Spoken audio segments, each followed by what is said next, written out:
All right, so I've been committed to at least 1 hour gameplay a day, and I've been working my way through the Ghost of Tsushima, and I just hit the 4 hour mark. And I gotta tell you, I don't even think I've scratched the surface of this game so far. Roughly, I've explored about a quarter of the southern map. I'll kind of show you here on screen. I just finished one of the side quests where I've recruited Lady Masako. I'm gonna go with. I'm terrible with pronunciations, but just finished the recruiting of her. And so far, like this game has been a lot of fun.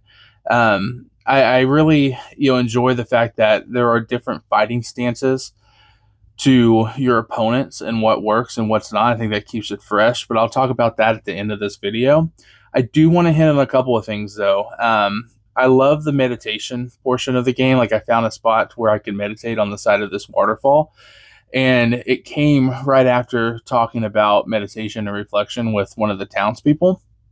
And so I really, I kind of enjoyed that, being able to look at different areas and observe different areas to be able to meditate on. I will tell you, I don't care for how quickly the weather changes in this game. I kind of feel like if I cross the road, it'll be raining. And then if I get to the other side, all of a sudden, 30 seconds later, it's bright and sunny and beautiful. So I'm not a big fan of the way that shapes out. But those are nitpicky things, right? I think ultimately this game is very detail driven. I think the creators have put a lot of thought into the way this game plays out. Anything from your, like I said, your combat to the visuals of the game, through the dialogue with the people.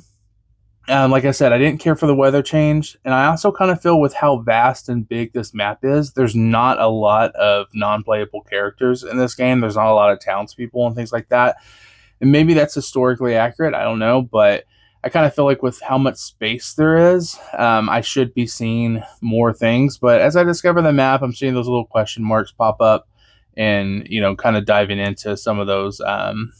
Kind of one-off side quests. But my favorite part of the game so far, though, has definitely been the combat. I love the fact that there are different stances and different ways to be able to battle an opponent depending on what exactly their armor is, or what they're using. Like if they're using a shield, or if they're using a bow staff, or if they're using, you know, swords or whatever. Like I enjoy the fact that you've got to adapt your fighting to who you're fighting. And I think that is a clever way of keeping the combat engaged, and not repetitive. So, yeah, 4 hours in. I'm guessing at this point, you can tell me if you finish the game, correct me if I'm wrong, but there's easily going to be 50 or 60 hours of gameplay in this game by the time I'm done, if I'm doing some of the side quests and things like that. So, Ghost of Tsushima, so far, 4 hours in, has been a win.